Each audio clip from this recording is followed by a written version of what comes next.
Olá, queridos.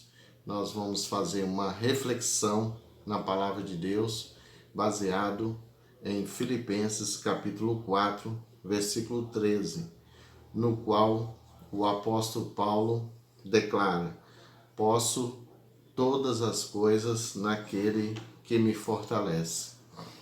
Esse texto é bem conhecido entre nós, mas muito mal compreendido, porque nós estamos falando sobre isso. Quando Paulo usa a expressão posso todas as coisas, a que ele se refere?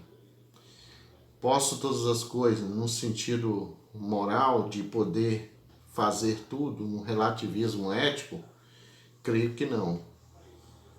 Paulo também quer dar a ideia de um super-heroísmo, tal como se fosse alguém capaz de ser onipotente ao ponto de poder todas as coisas, como se fosse um super-herói?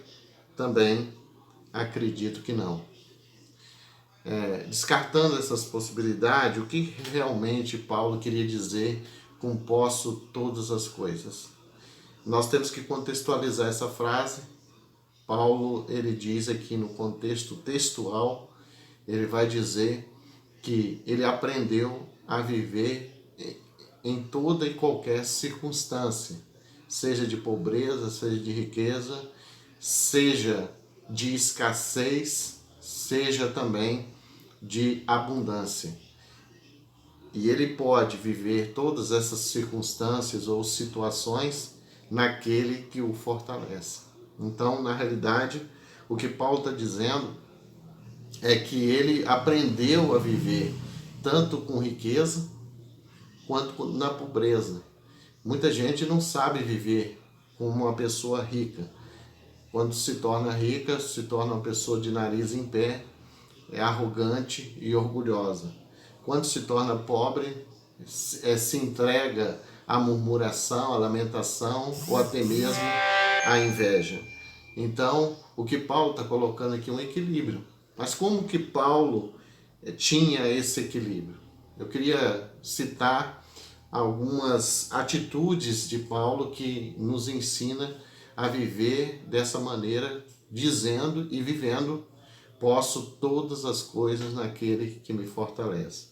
A primeira dessas atitudes é o contentamento. Paulo disse aqui no contexto que ele aprendeu a estar contente em toda e qualquer circunstância. Nessa mesma epístola, Paulo vai dizer: alegrai-vos no Senhor, outra vez vos digo, alegrai-vos no Senhor. E Paulo estava numa prisão, e mesmo assim ele estava dizendo que ele tinha uma alegria que não dependia das circunstâncias, uma alegria ultra circunstancial, uma alegria cuja fonte é o próprio Deus. Então, o que Paulo está nos ensinando aqui é que a fonte da nossa alegria tem que ser o Senhor. Hoje nós vivemos numa sociedade cuja publicidade e o marketing trabalham em cima dos nossos desejos insatisfeitos, até provoca esses desejos, transformando esses desejos em necessidades. E muita gente acaba sendo levado por esse consumismo, e eles acreditam que enquanto não obter ou adquirir, enquanto não comprar aquele celular, aquele carro, aquela casa, eles não se darão por satisfeitos.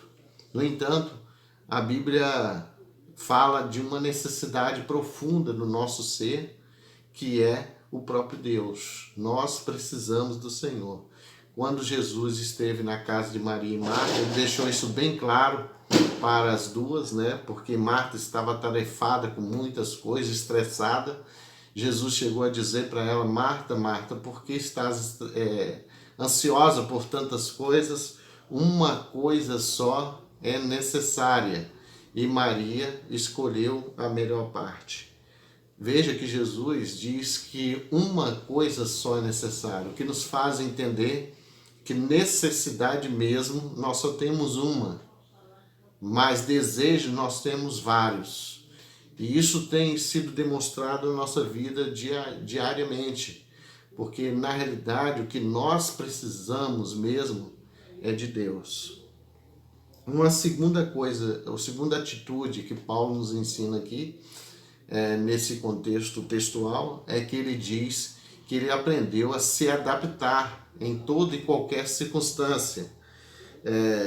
A adaptação é a segunda atitude que eu queria falar, mas não entenda a adaptação como acomodação. Eu entendo a adaptação como transformação. Por que eu estou falando isso? Porque o ser humano, ele difere dos animais justamente nisso. Os animais até têm uma certa adaptação ao ambiente, uma adaptação física.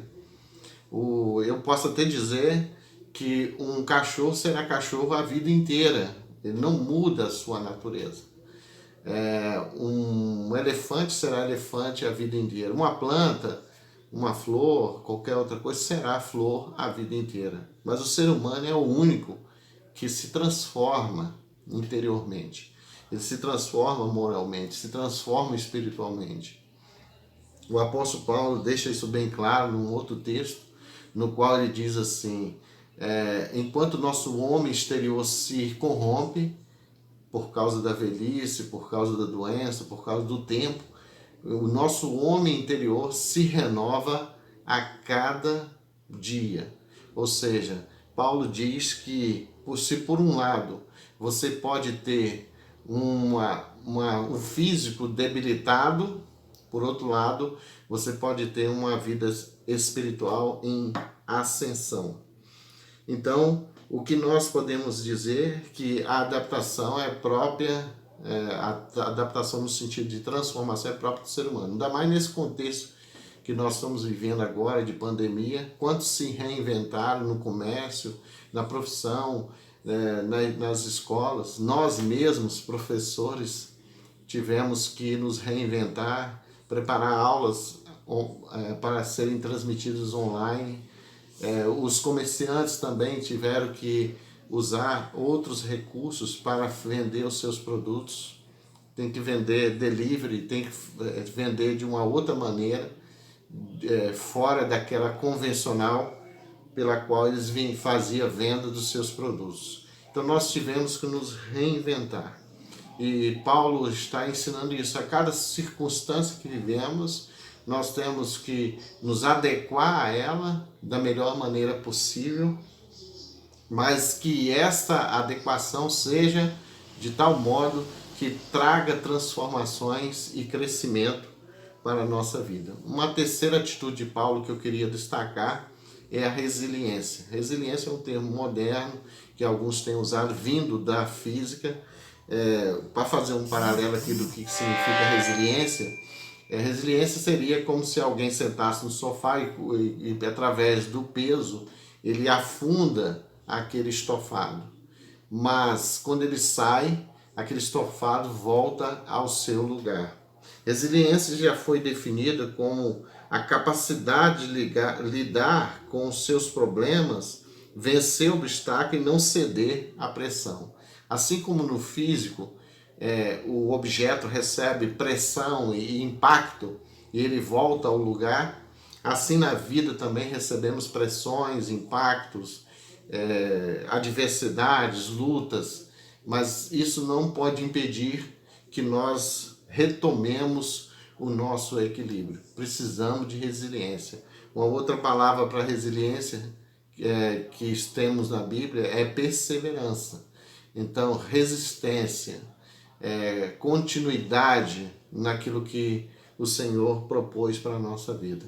Então, deixo essa palavra entendendo que sim, podemos todas as coisas, mas isso não significa nenhum heroísmo, também não significa nenhum triunfalismo, nenhum liberalismo moral ou ético, mas pelo contrário, Paulo diz que ele aprendeu a viver tanto na pobreza quanto na riqueza, tanto na escassez quanto na abundância, mas por causa dessas três atitudes que devemos ter: contentamento, adaptação e resiliência.